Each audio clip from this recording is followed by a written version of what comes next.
Gravando, tá gravando. Então, vamos lá. Pessoal, é o seguinte.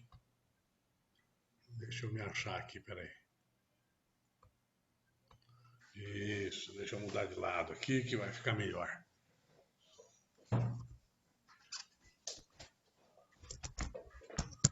É,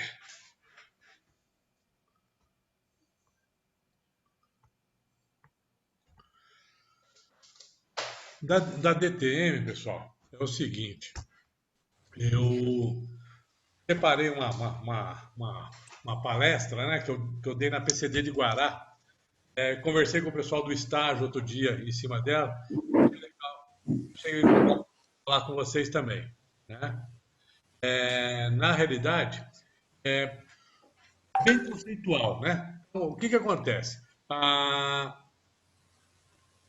Tudo que a gente vai fazer na parte de diagnóstico de DTM fica algo meio, teoricamente, muito repetido. A gente tem que ter uma ideia de juntar os cacos para a gente poder ajudar os nossos pacientes, né? E sempre o dentista está. Deixa eu me achar aqui. O dentista vai fazer um diagnóstico de DTM. A gente ouve muitas queixas, mas às vezes muito pouca coisa a gente pode fazer diretamente para o paciente, né? Por quê? Aquilo que a gente repete na DTM, o problema é multifatorial e o tratamento é multidisciplinar. Na hora de tratar, o paciente busca e ele, a grande maioria das vezes, ele já vem com o diagnóstico na cabeça dele. Ele quer uma placa, porque ele já ouviu o vizinho, a vizinha, o tio, o papagaio, o periquito falar da placa, né? Agora tem o problema do seguinte, quando ele bate no consultório, na clínica da gente, você tem que tomar um cuidado danado para ver se realmente aquilo que você vai fazer para ele vai surtir o efeito desejado, né? Ó, casos clínicos. Pessoal, isso tudo aqui foi colocado para colegas que já estão formados, né? Era aniversário era dia do dentista, tal. Aí eu fui dar uma palestra em Guará, né? Em Guaratinguetá. É, e o que conversar com os colegas? Porque quando a gente começa a dar uma aula, da outra, da outra, da outra, aquilo fica muito é, repetitivo, conceitual. Então, na clínica, o paciente chegou, o paciente é isso aqui, né? Beleza? Se o paciente está desse jeito, por onde? E outra, ele está desse jeito e tem dor na articulação. Então eu tenho que arrumar um jeito de tratar, né? Agora, primeira pergunta que a gente tem que fazer, né? Será que o problema da dor na articulação é só dental? A dor é odontogênica? Ela está vindo do dente, né? Aí tem uma componente importante. Olha o tamanho das lesões de abstração. O cara vem travando, né? Então, é um caso complicado. Tem alguém que está com com o áudio aberto. Dá uma olhadinha aí. Eu não sei dizer para você quem é, mas tá? Então, o que acontece? Você tem que dar uma verificada nisso. Quando a gente brinca, o que esse cara tem na boca? Ele tem um curso de odontologia, né? Ele tem todas as especialidades juntas, né? Lesões cervicais não cariosas, longevidade das restaurações, né? O grande problema nosso aqui, qual é? É essas lesões cervicais são chamadas de abfração, né? Abfrações. Por quê? Conceitualmente da oclusão, como deve ser a nossa oclusão de um paciente dentado, né? Uma oclusão mutuamente protegida. No que consiste a mútua proteção? A mútua proteção consiste no quê? No contato de dentes anteriores, protegendo os dentes anteriores, formando a guia anterior, né? E contatos de dentes posteriores, estabilizando a carga oclusal, fazendo com que os dentes anteriores não sofram, ou sofram menos ao longo da vida, né? Aquilo que nós conversamos na aula passada, estamos retomando aquilo. Relação central. Para todo mundo, para todo clínico, a dúvida é eterna. Tá? Fala, fala, fala, fala, e quando volta a perguntar, a coisa bate, né? O dentista, ele o dentista, o aluno, de maneira geral, o que que ele faz? Ele quer resolver o problema, né? Da forma mais ansiosa possível. Ele quer uma solução, ele quer uma coisa mágica que resolva aquilo para ele. E, na realidade, 90%, 95% da solução está no conceito de relação central e oclusão central dos problemas de DTM quando são tratados pelo dentista, né? Porque você pode ter problemas que precisam do psicólogo, você precisa do fonoaudiólogo, você precisa do terapeuta ocupacional, você precisa do neurologista, você precisa do psiquiatra, né? Então, não é uma coisa tão simples de resolver. Agora, a nossa parte, o que que a gente precisa ter em mente? O que é relação central e oclusão central? E qual a importância desses conceitos? Se eu perguntasse para vocês agora, para vocês definirem relação central e oclusão central para mim, quem se habilitaria?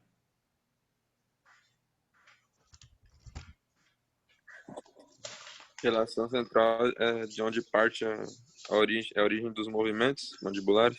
Tá, e clinicamente, dá uma melhorada. É o que você falou, sim, sem dúvida. Mas vamos tendo, porque esse é o grande problema. Muitas vezes a gente fala o conceito, mas você não apreende com dois E's aí no meio. Apreende no sentido de apreender, de reter esse conceito, né? Uma coisa é aprender, no sentido do ensino e aprendizado.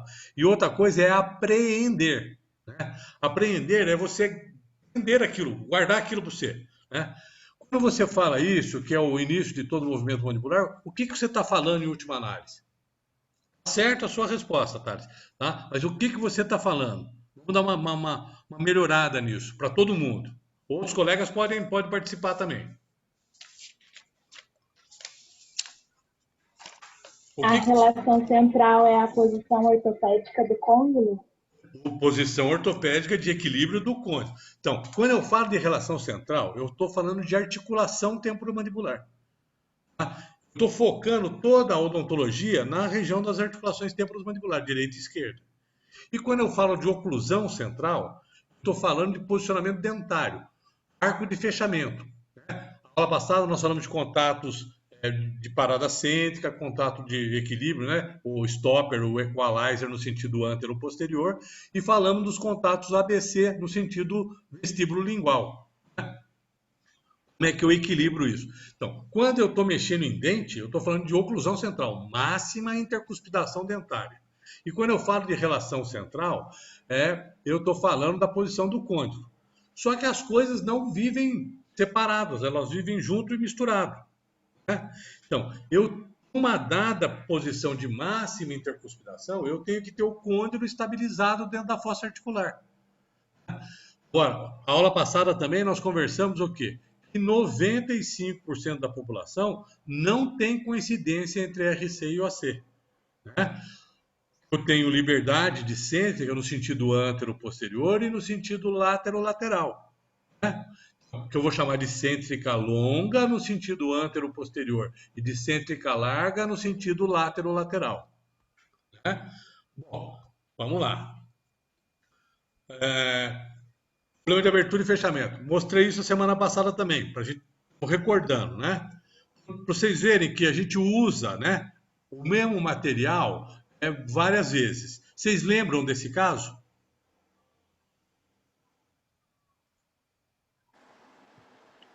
Não, eu Não? não.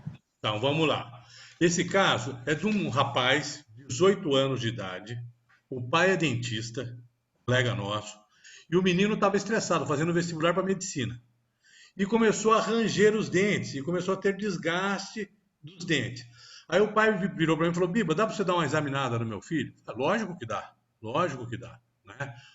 Traz aqui que a gente vai dar uma olhada nele. E o menino super estressado. Esse menino hoje já tem 35, 40 anos de idade, já é médico, já tem algum tempo. Esse caso tem um bom tempo. Bom, daí começa a conversar, daí aí, meu, tá estudando muito, tá cansado, tô cansado e tal. E como é que começou isso? Um tempo atrás eu comecei a perceber que o meu dente tá desgastando. Meu pai levou lá no colega, o colega fez a restauração, mas tudo que põe quebra. Bom, beleza. Vamos fazer o seguinte, né? O que que manda o figurino nessa hora? Moldo superior, moldo inferior, obtenho bons modelos, relaciono esses modelos, articuladores semi-ajustáveis, para eu fazer uma análise oclusal no meu paciente. Ver o que pode, né, de origem dentária, estar fazendo esse desgaste e essa sintomatologia no paciente. Então, no primeiro momento, não adianta eu querer tratar o desgaste do dente, né? E o dentista fica naquilo, porque a angústia do paciente é o desgaste. Eu estou comendo meu dente.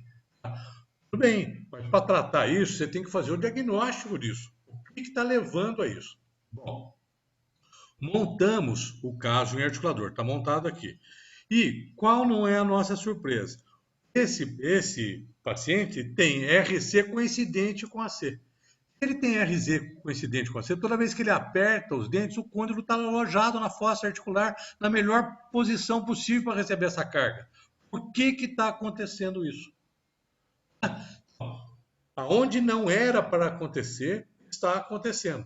95% da população tem algo diferente disso aqui. É muito mais fácil de ocorrer, né? O contato da máxima intercuspidação numa posição que não seja a cêntrica longa. Cêntrica longa e cêntrica larga é uma liberdade de posição sem alteração de dimensão vertical. Isso é importante da gente saber. Não tem alteração da dimensão vertical.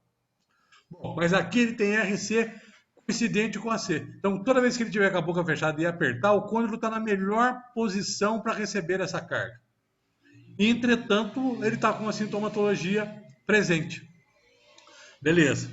Bom, o que mais que eu sei além de examinar RC e OC? Eu sei que quem tem dentes deve ter uma oclusão mutuamente protegida. E quem usa prótese total deve ter uma oclusão balanceada, né? À medida que a gente vai perdendo dente, a gente vai caminhando para a oclusão balanceada. Bom, o que acontece com o paciente dentado? Quando ele fecha a boca, ele está encaixado para fazer força. Tá? Ele está encaixado. Opa, o Albanão está chegando aí. Bem-vindo, Albano. Desculpa, eu esqueci de mandar um negócio para você.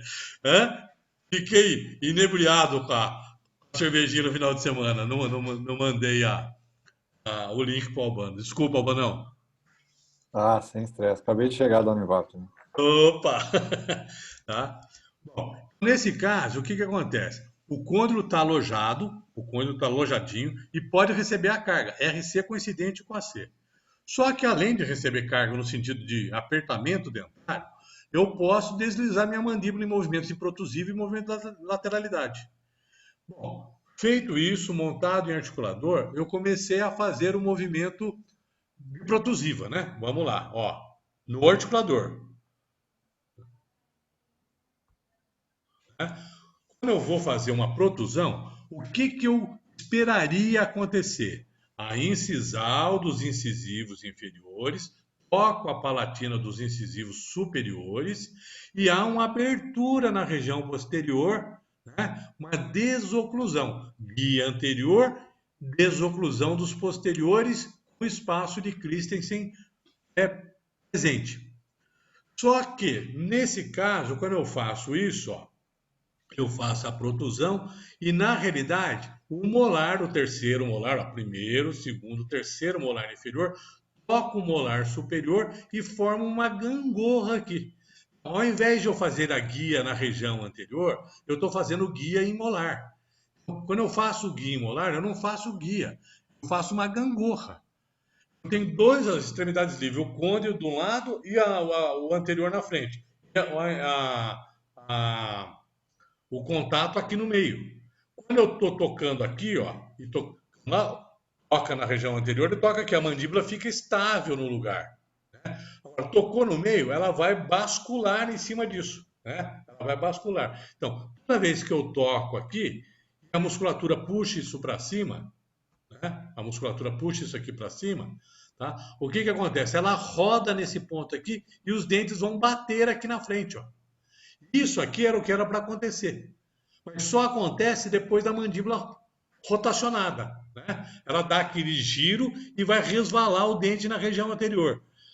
Cara, se eu restaurar com resina composta isso aqui, mantiver essa interferência aqui atrás, tudo, vou colocar aqui, parte do pressuposto que o esmalte e a dentina ele está comendo, a resina ele vai comer com a maior facilidade do mundo, porque a resina é muito menos resistente do que o esmalte e a dentina. Tá? O que acontece? O equilíbrio está perdido. Feito isso, o que fizemos aqui até agora? O paciente tem uma queixa, partindo do conceito de posição de cônjuge, posição de máxima interconsolidação, que eu devo saber, né? Oclusão central e relação central, conceitualmente o que é. Tá? Monto os casos em articulador, ou monto o caso em articulador. Qual a conclusão que eu cheguei? RC é coincidente com AC. Com esse cara é exceção. O côndilo está sempre posicionado na hora do apertamento. Então não era para ele estar fazendo isso, mas ele está fazendo. Vamos ver como é que se comporta o movimento de protusiva dele. Acho essa interferência. Qual a conduta indicada nesse caso? Simples e rápida. Né? Tem um terceiro molar interferente. O que eu faço com esse terceiro molar? Faço a exodontia do terceiro molar. Esse cara precisa usar placa? Não, ele precisa tirar o terceiro molar. Posso fazer uma placa para ele e não tirar o terceiro molar? Posso, mas, pô, não faz sentido, né? Ele tem uma interferência, resolve com a remoção do terceiro molar. Que está mal posicionado, tira o terceiro molar e Inês é morta. A coisa tá resolvida. O diagnóstico é feito dessa forma. É isso que vocês precisam entender. Agora, todos os diagnósticos partem do mesmo pressuposto.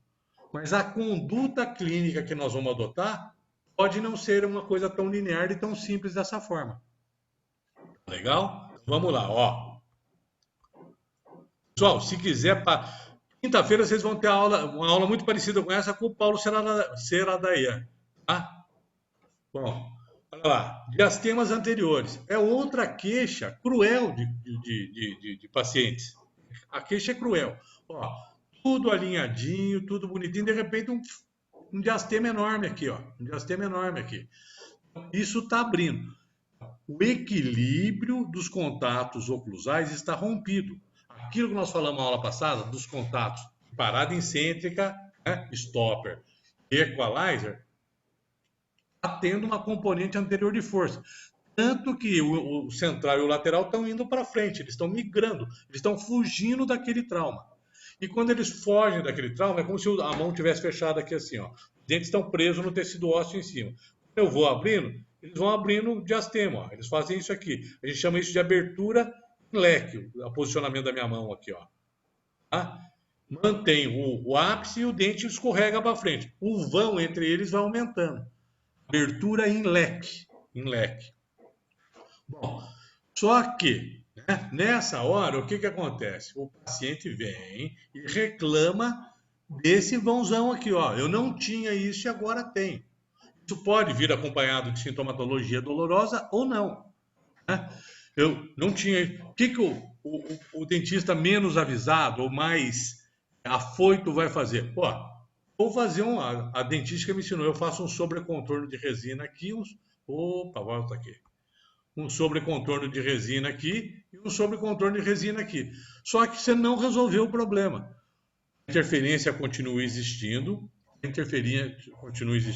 e toda vez que esses dentes se tocarem interferentemente, a mandíbula vai se deslocar, vai haver o trauma e o dente continua abrindo, né? Lembrando que esse trauma vai levar ao quê? A um problema periodontal nessa região, reabsorção óssea, além da abertura em leque. O trauma vai impactando isso de uma forma importante, né? E começa o quê? A integração da disciplina de desordem temporomandibular com as outras especialidades odontológicas. Tratar DTM não é só tratar da articulação. Você lembrar que os dentes estão relacionados com a articulação temporomandibular e eventuais transtornos na plataforma oclusal repercutem, né, de forma patológica na articulação, ou podem repercutir. Né? E isso pode trazer sintomatologia dolorosa. Bom, aí eu manipulo o meu paciente em relação central. Se 95% dos meus pacientes, 95% dos meus pacientes, como a gente falou, não tem RC igual ao AC. Elas são diferentes. Tá? Então agora eu vou levar o meu paciente em RC. Eu peço para ele abrir a boca, deixa molinho, vou centralizando o côndilo e vou pedindo para ele fechar. Quando ele vai fechando a boca, ele toca um único dente lá atrás. Tá? Bom, essa é a dimensão vertical de oclusão dele? Não. Agora, se eu soltar, o que que acontece? Essa mandíbula vai escorregar para frente, fugindo desse contato e engrenando. Agora, entre RC e a máxima intercuspidação, houve diferença de dimensão vertical de oclusão? Entenderam o que eu estou falando? No outro eu levava, ele fechava, RC igual a C, e não tem variação da dimensão vertical. Agora, quando eu manipulo esse paciente aqui em RC, ele vai mais lá para trás, né? O côndilo entra na posição, agora eu vou fechando para chegar na dimensão vertical de oclusão dele. Aí ele toca aqui atrás, toca aqui. Quando ele toca aqui, ele fica numa dada dimensão vertical de oclusão. E não deixa nenhum outro dente tocar. Nenhum outro dente tocar. Só toca. Opa, volta. Só volta, só toca aqui. Né? Então, esse contato não é estável.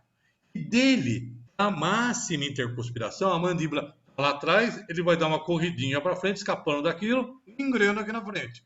Tá? Houve variação de dimensão vertical, de oclusão? Sim, houve. Então, provavelmente eu tenho um problema. Tá? Então, preciso tratar isso. O que que acontece? Esse autor aqui, Tillemann, deu o nome disso, diagonal de Tillemann. Se eu tenho um contato, né, prematuro lá atrás, na região do lado direito do paciente, isso, a mandíbula vai tender a correr para frente e para o lado esquerdo, levando a um trauma na região de incisivo central e lateral, né? Que leva a esse posicionamento. Então, é esse caso. Quando eu levo aqui, ele está na máxima intercuspidação, ó, dos dentes tocando, mas ele não está em RC. Né? Agora, quando eu levo ele em RC, ele ganha dimensão vertical, aumenta e não consegue estabilizar naquilo. Quando eu solto, ele escorrega e vem caindo. Toda vez que ele escorrega aqui, ele gera um trauma que leva esse baque, né, o dente fora de posição. O que que eu preciso fazer? Promover um ajuste oclusal nessa região posterior do lado direito do paciente, que está levando pela diagonal de Tillemann, né, a abertura em leque dos dentes anteriores. Beleza. Como faço isso? Mesmo caminho, não tem pulo do gato, né? Aí o cara faz a disciplina de oclusão, compra o articulador, da outra vez, não vou usar mais, vende o articulador, esquece que vai ser dentista, tá? Se ele for fazer periodontia, se ele for fazer endodontia, pode até ser que ele nunca mais use o articulador, mas se ele for fazer odontologia, ele vai usar o articulador num dia. Né? Odontologia, como clínico geral ou como protesista, ele vai usar. Porque vai chegar a hora que ele precisa ter os modelos montados. Por que que ele precisa ter os modelos montados? Para poder intervir com segurança. Eu posso manipular o paciente e enxergar perfeitamente a interferência, né? Essa aqui que eu estou mostrando para vocês. Ó. Eu posso achar clinicamente. Né? Só que para achar clinicamente, você tem que ter alguma vivência clínica. Senão, fica difícil. Né? Com o passar do tempo, você vai vendo um caso, vai vendo outro, você vai adquirindo, né, vivência clínica, e isso vai levando. Bom, aqui eu tenho uma interferência que aumenta a dimensão vertical, fica um contato prematuro, e quando corre para a posição de máxima intercuspitação, gera aquele trauma que abre aqui na frente. O que eu vou fazer? Vou moldar o meu paciente, superior e inferior. Obter modelos de qualidade. Olha lá, modelo superior, modelo inferior. Gesso pedra melhorado. né? Vê um mix, Durone, um gesso pedra melhorado de qualidade. Obtenho os modelos, separo o molde e o modelo. Agora, vou montar esses modelos no articulador. Como? Como nós aprendemos na oclusão. Receita do bolo certinho. Vou tomar o arco facial, montar o modelo superior. Pode usar a plataforma também? Pode, tá? Ou aquela plataforminha de montagem pode ser usada também, tá? Para montar arbitrário. Normalmente a gente toma o arco facial, monta o modelo superior. Uma mordida em cera, né? Uma relação em cera em relação central. Montar o modelo inferior. E depois, uma mordida em cera em protusiva, uma mordida em cera em lateralidade esquerda e uma mordida em cera em lateralidade direita para regular o meu articulador. Guia condilar e ângulo de Bennett.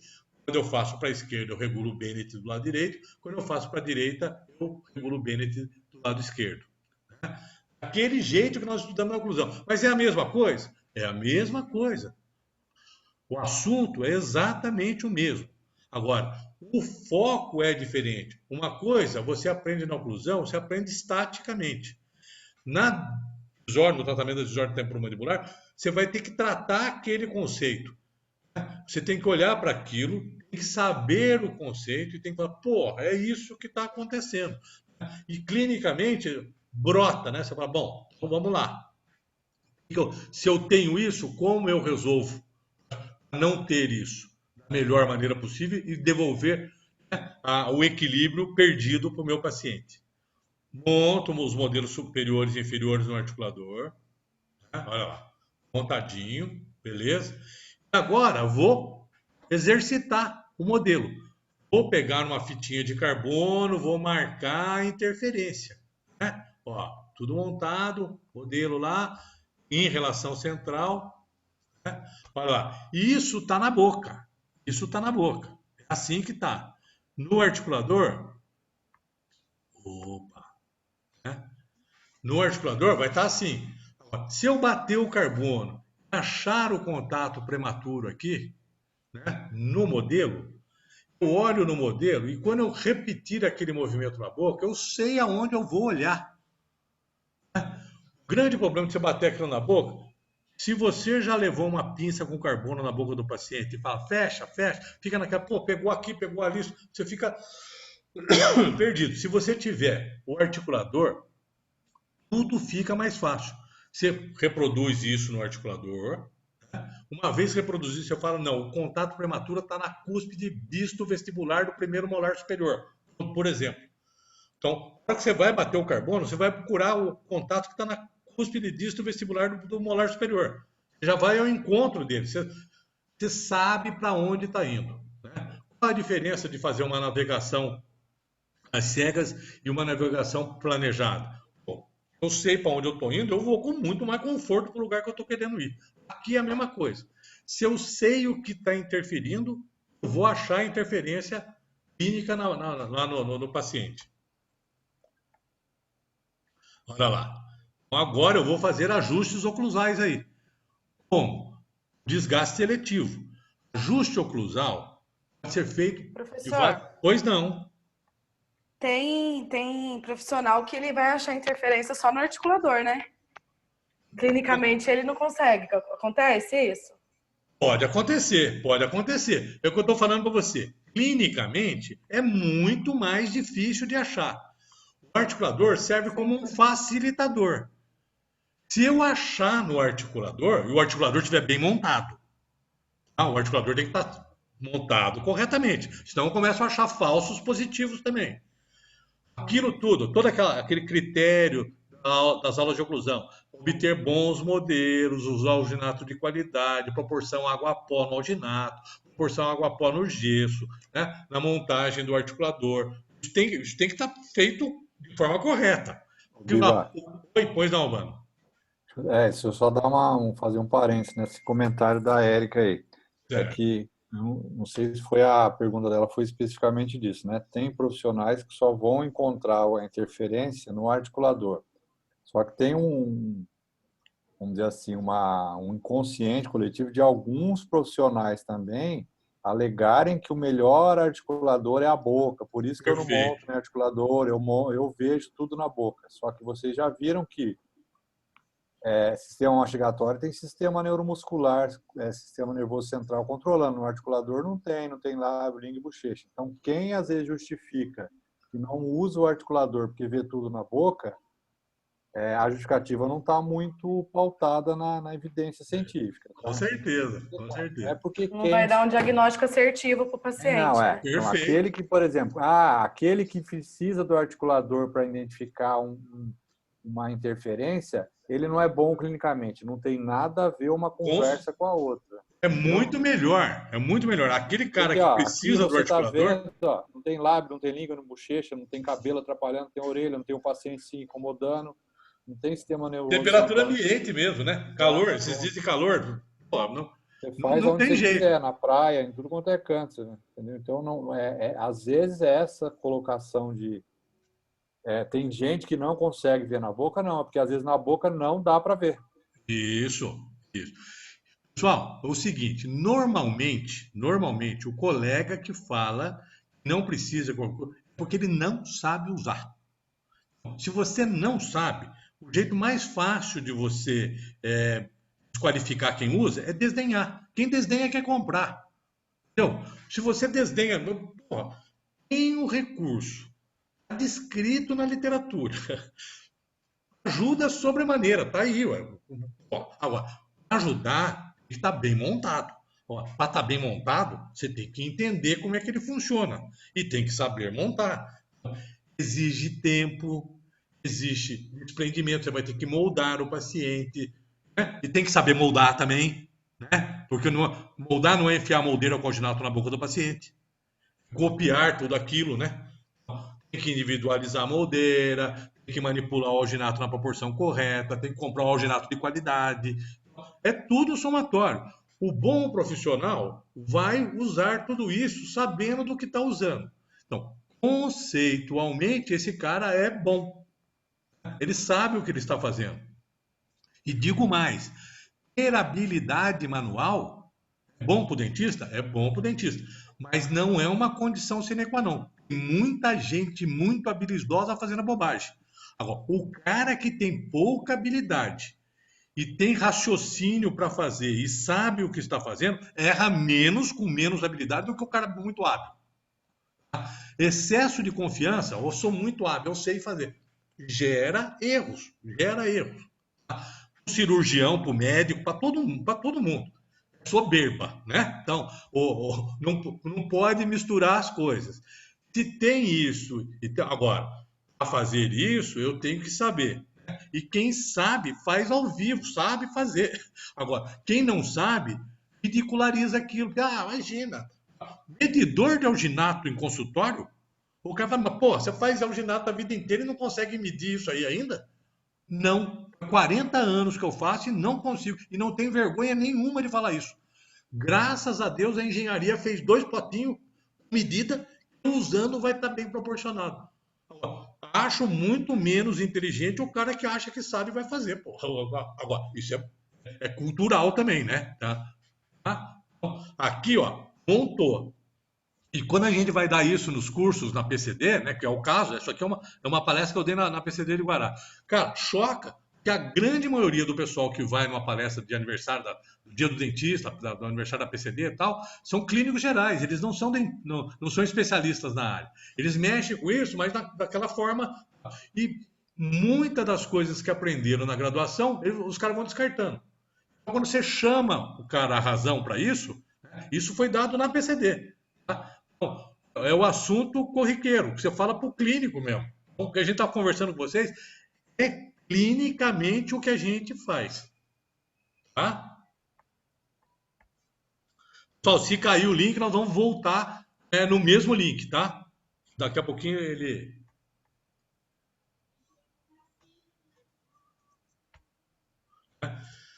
Bom, controvérsias da oclusão. Né? Então, isso que a gente está falando, né? Da parte filosófica da coisa, o dentista, não precisa matar articulador é coisa dele. Né? Precisa, né? Diversas teorias sobre o funcionamento do sistema. Falta de padronização e teorias conflitantes. eu acho isso, eu acho aquilo, né? Agora, quando eu falo o que eu acho, não tem embasamento científico nenhum. Agora, se eu quiser dar um embasamento científico, eu tenho que fazer um trabalho, publicar esse trabalho. Para publicar esse trabalho, eu tenho que mandar para uma revista, revisores vão ver esse trabalho, se aquilo tem algum cunho científico, senão eles não aceitam o trabalho para ser publicado. E a odontologia é baseada em evidência. Eu faço assim, está dando certo assim, então eu faço assim. Mas você não tem nenhum retorno se está dando certo ou se não está dando certo. Se você está corrigindo ou não. Tá? Conclusão e DTM. Maior parte do que foi escrito foi baseada em teorias e na convicção pessoal de pesquisadores e especialistas, com pouco ou nenhuma base experimental. Eu fiz assim, assim dá certo.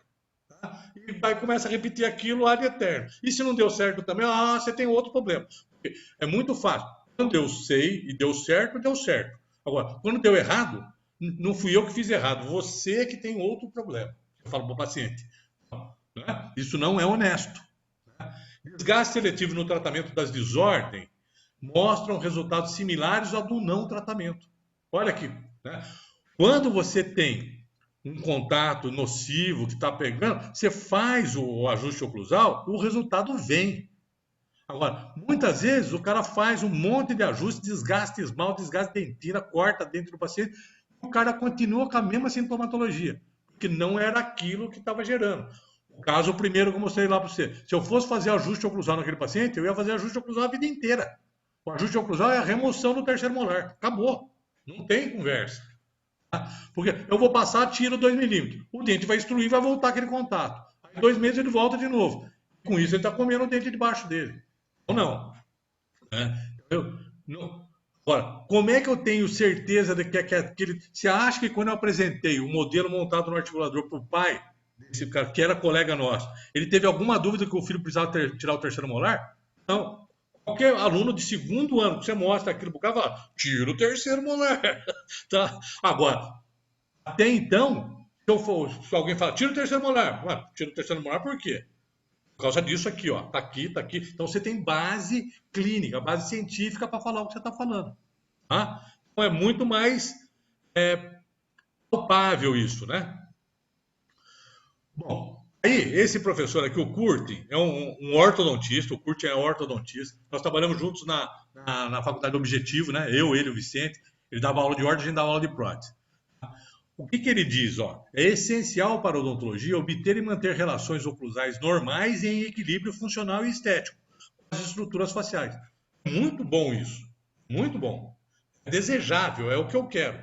Mas eu tenho que saber o que eu estou procurando.